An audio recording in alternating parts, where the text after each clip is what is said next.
Assalamualaikum warahmatullahi wabarakatuh, sahabat sejuta kisah.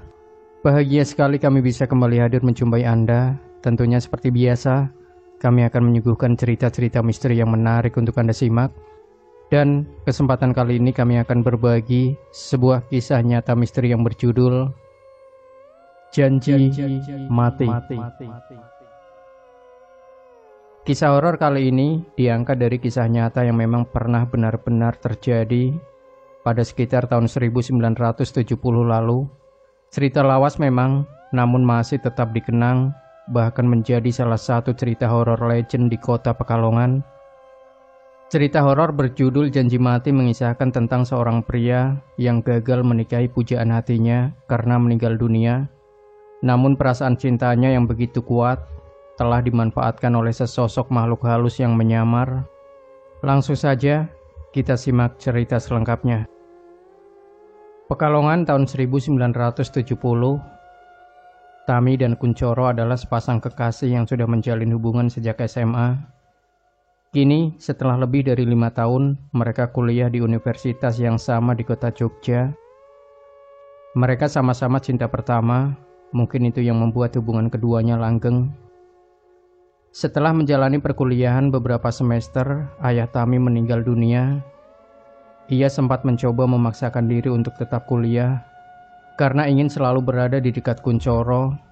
Tapi apa daya, karena ekonomi keluarganya memburuk selepas kepergian ayahnya, ia terpaksa berhenti kuliah. Keluarga Tami yang dulu hidup serba berkecukupan, kini bangkrut hingga harus pindah ke rumah kontrakan. Walaupun begitu, Kuncoro tetap setia. Ia selalu menghabiskan waktu libur kuliahnya untuk bersama Tami. Setelah Kuncoro lulus kuliah dan bekerja, ia ingin menjalin hubungan yang lebih serius dengan Tami. Ia ingin menikahi Tami, meskipun Kuncoro berasal dari keluarga terpandang. Orang tuanya sangat merestui hubungan mereka. Hingga pada akhirnya mereka bertunangan dan berencana akan menikah sekitar 1-2 tahun kemudian. Tapi tak disangka, baru 3 bulan mereka bertunangan, Tami tiba-tiba terjatuh saat mencuci pakaian di sumur belakang rumahnya. Kuncoro yang diberi kabar langsung bergegas menuju rumah Tami. Tapi Tami sudah dilarikan ke rumah sakit. Saat Kuncoro sampai di rumah sakit, betapa kagetnya dia. Kuncoro melihat perawat hendak menyelimuti seluruh tubuh Tami. Nyawa Nona Tami sudah tidak tertolong, ucap sang perawat. Kuncoro pun berlari memeluk tubuh Tami yang mulai kaku dan menangis sekeras-kerasnya. Dari info keluarganya, Tami meninggal 2-3 menit sebelum Kuncoro datang. Kuncoro menangis sesenggukan dan berkata, "Kamu tidak akan mati, Tami. Kita sudah berjanji." Begitu kata-kata Kuncoro saat itu. Tami meninggal akibat pecahnya pembuluh darah di otak, akibat benturan dan banyak pikiran.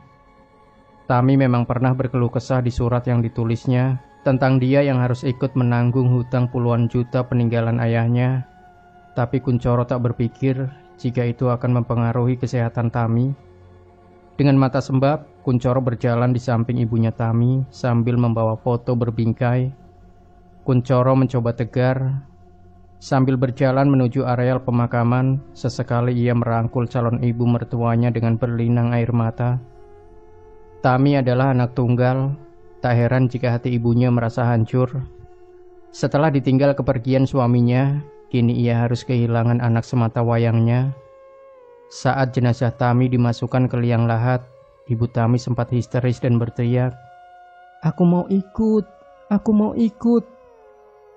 Kuncoro memeluk ibu Tami sambil berucap, "Istighfar Bu, istighfar."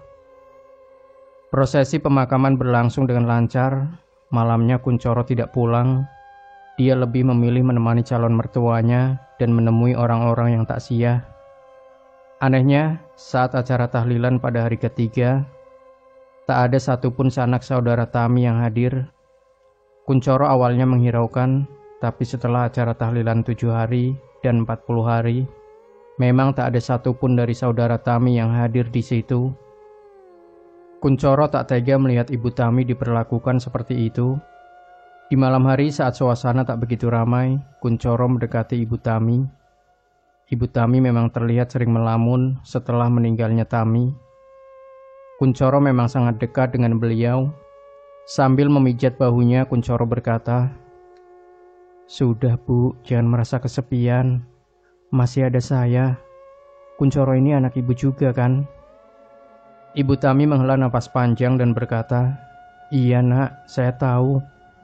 Kuncoro pun bertanya, "Lah Bu, sampai 40 hari ini, kok saudara-saudara tidak ada yang datang ke sini?" Jadi menurut penuturan Ibu Tami, dulu keluarganya memang kaya dan cukup sukses. Tapi sejak kematian ayah Tami, mereka bangkrut sampai harus menjual rumah dan tinggal di kontrakan. Itu pun hutang ayahnya masih belum lunas. Entah apa itu penyebabnya, tapi setelah keluarganya bangkrut, semua sanak saudaranya seperti menjauh. Kuncoro pun mencoba mencari tahu berapa hutang keluarga Tami. Nominalnya ternyata sekitar 30 juta, angka yang sangat besar pada waktu itu. Dalam hati Kuncoro bertekad ingin membantu melunasi semua hutang-hutang itu. Setelah kepergian Tami, Kuncoro melanjutkan aktivitas seperti biasa. Kini ia bekerja sebagai kontraktor dan tak jarang menyempatkan diri menjenguk Ibu Tami di rumahnya saat sedang libur. Dia sempat mencari informasi siapa saja yang berhutang. Semuanya ia datangi satu persatu dan membuat pernyataan tertulis bahwa sekarang dialah yang menanggung hutang-hutang itu. Kuncoro mulai mencicil hutangnya satu persatu hingga lunas beberapa tahun kemudian. Kuncoro kini sukses, namun beberapa orang temannya mulai merasakan keganjilan dalam dirinya. Kuncoro diketahui sering membeli pakaian-pakaian wanita secara diam-diam. Awalnya keluarga dan teman-temannya menghiraukan atau bersikap pura-pura tidak tahu, tapi semakin lama tingkahnya semakin aneh. Kuncoro yang awalnya serba tertutup, tiba-tiba menjadi lebih terbuka sehabis membeli pakaian wanita. Selalu ia perlihatkan ke teman atau keluarganya sambil bilang, "Bagus kan? Tami pasti suka ini." Setiap malam minggu, Kuncoro selalu nongkrong di depan stasiun radio, tempat di mana dulu pernah menjadi tempat Tami dan Kuncoro pacaran sewaktu SMA. Ia juga sekarang sudah jarang ke rumah Tami. Lambat laun, orang-orang di sekitarnya mulai menyadari bahwa kini tatapan mata Kuncoro tampak kosong. Ia seperti orang yang kena gangguan jiwa. Setiap bertemu teman atau orang yang dikenalnya, dia selalu bercerita tentang Tami, seperti misalnya, "Wah, tadi saya makan bakso di sana sama Tami. Enak loh." Sikapnya menunjukkan seolah dia masih bertemu dengan Tami setiap hari. Setiap kali diingatkan bahwa Tami sudah meninggal, Kuncoro selalu marah. Ia menundukkan kepalanya dan pergi berjalan sambil menggerutu tidak jelas. Meskipun begitu, Kuncoro masih seperti orang normal dan bekerja dengan giat. Teman-temannya yang merasa iba kadang menanggapi omongan Kuncoro. Misalnya ditanya, "Kenapa kalau malam minggu kamu ngapel di depan stasiun radio, bukan di rumah Tami?" Kuncoro menjawab kalau Tami selalu ingin jalan-jalan. Katanya kalau sudah menikah kelak, tidak akan ada banyak waktu untuk berjalan-jalan lagi. Anehnya lagi, setiap kali pertanyaan itu diulang oleh orang yang sama, Kuncoro tetap menjelaskan, seolah orang itu belum pernah bertanya sebelumnya. Kesaksian dari teman dekat Kuncoro, sebut saja Yono. "Saya adalah teman SMA Tami dan Kuncoro, kebetulan kami juga satu desa. Memang sejak kepergian Tami, Kuncoro jarang berbaur. Awalnya saya kira dia sibuk bekerja, tapi beberapa tahun belakangan dia sering nongkrong di kampung. Sekitar seminggu dia menjadi perbincangan di desa karena kelakuan anehnya. Semua warga menganggap kalau Kuncoro mengalami stres.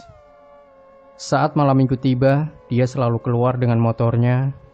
Setelah berdandan rapi, selepas maghrib dia selalu pamit ngapel dan menjemput Tami. Hal itu selalu berulang setiap malam minggu tiba, hingga akhirnya saya penasaran.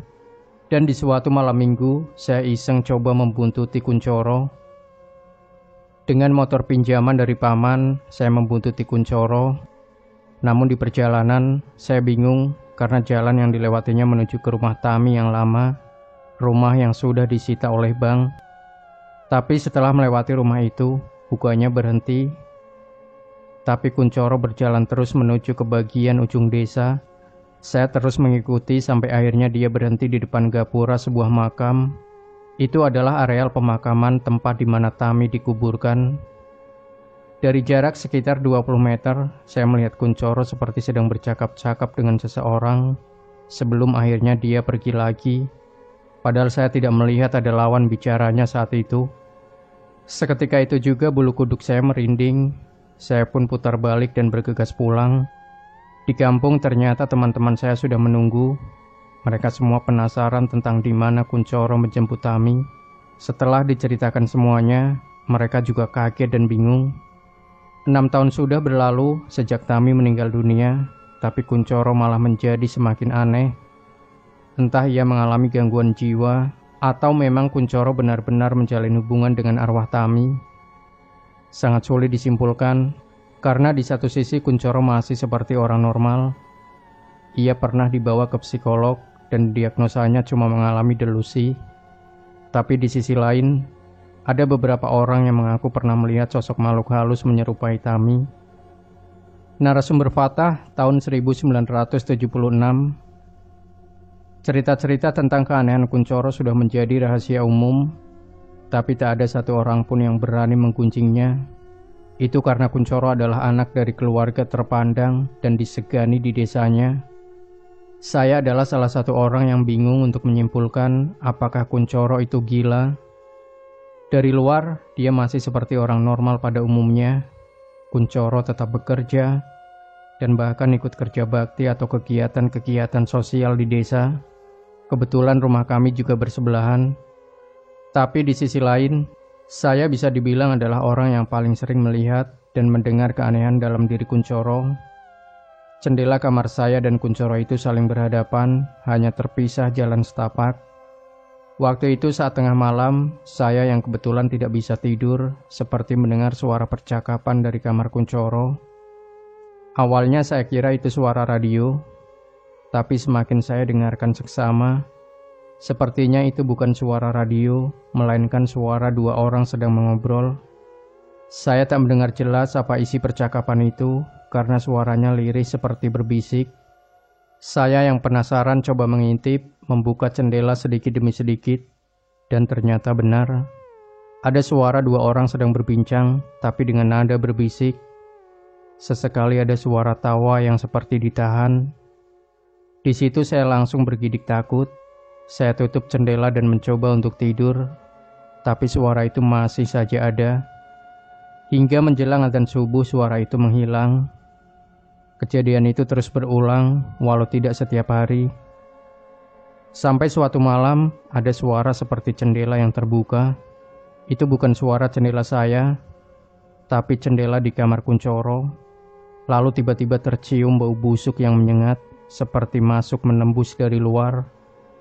Karena tak tahan dengan baunya, saya beranjak dari tempat tidur dan mencari-cari dari mana bau itu berasal. Saya pun membuka jendela kamar saya dengan sedikit jengkel. Saya buka lebar-lebar, dan ternyata jendela kamar Kunchoro pun juga terbuka lebar. Di dalam kamarnya saya melihat ada wanita telanjang bulat dengan kepala gundul. Wanita itu melirik ke arah saya sambil tersenyum lirih. Wajahnya tak nampak jelas karena penerangan yang remang-remang. Hanya terlihat matanya yang hitam. Tubuh saya kaku tak bisa bergerak, sampai sosok itu berlalu, terbang keluar menembus jendela. Saya langsung lari terbirit-birit ke kamar ibu saya. Keesokan harinya saya demam sampai harus dibawa ke rumah sakit. Saya dirawat inap selama 3 hari, dan saat saya pulang ke rumah, para tetangga datang menjenguk tak terkecuali Kunchoro. Sambil membawa buah-buahan dia langsung masuk ke kamar dan duduk di samping saya. Saat ibu membuatkan minuman, kami berbincang-bincang sekedar basa-basi. Tiba-tiba saja Kunchoro bilang, "Jangan bilang siapa-siapa ya." Intinya Kunchoro melarang saya bilang ke siapa-siapa kalau kemarin malam Tami main ke rumah Kunchoro dan masuk lewat jendela. Saya yang merasa gugup hanya bisa menganggukkan kepala saja. Saat Kunchoro pamit hendak pulang, ibu saya sempat bertanya, "Kok buru-buru Mas Kunchoro? Ini minumnya." Tapi Kunchoro malah menjawab sambil melangkah pergi, "Sudah Bu, tidak usah repot-repot. Saya mau berbelanja untuk keperluan nikah saya." Sampai beberapa hari kemudian, tindak tanduk Kunchoro semakin aneh. Dia berkata ke orang-orang kalau besok dia mau menikah dengan Tami. Bahkan ia sempat bernada geram, berkata kalau dia akan kawin lari jika orang tuanya tak setuju. Kunchoro bahkan sampai mengumumkan tanggal pernikahannya. Kalau tidak salah tanggal 24 November. Orang-orang tentu tak mempedulikan omongan itu. Selama masa itu, Kunchoro juga terlihat berbelanja keperluan layaknya pernikahan seperti beras, mie, telur, dan lain sebagainya. Meskipun tak ada orang yang peduli, tapi tak bosan-bosannya Kunchoro selalu mengingatkan teman dan tetangganya kalau tanggal 24 November besok dia akan menikah. Tapi yang mengagetkan adalah pada tanggal 24 November, di mana hari itu Kunchoro akan menikah, dia ditemukan tewas karena gantung diri dengan kain sarung di kamarnya. Demikian sahabat sejuta kisah, tinggalkan komentar Anda, like, share video ini, subscribe channel sejuta kisah, dan nantikan kembali cerita-cerita misteri terbaru dari kami. Wassalamualaikum warahmatullahi wabarakatuh.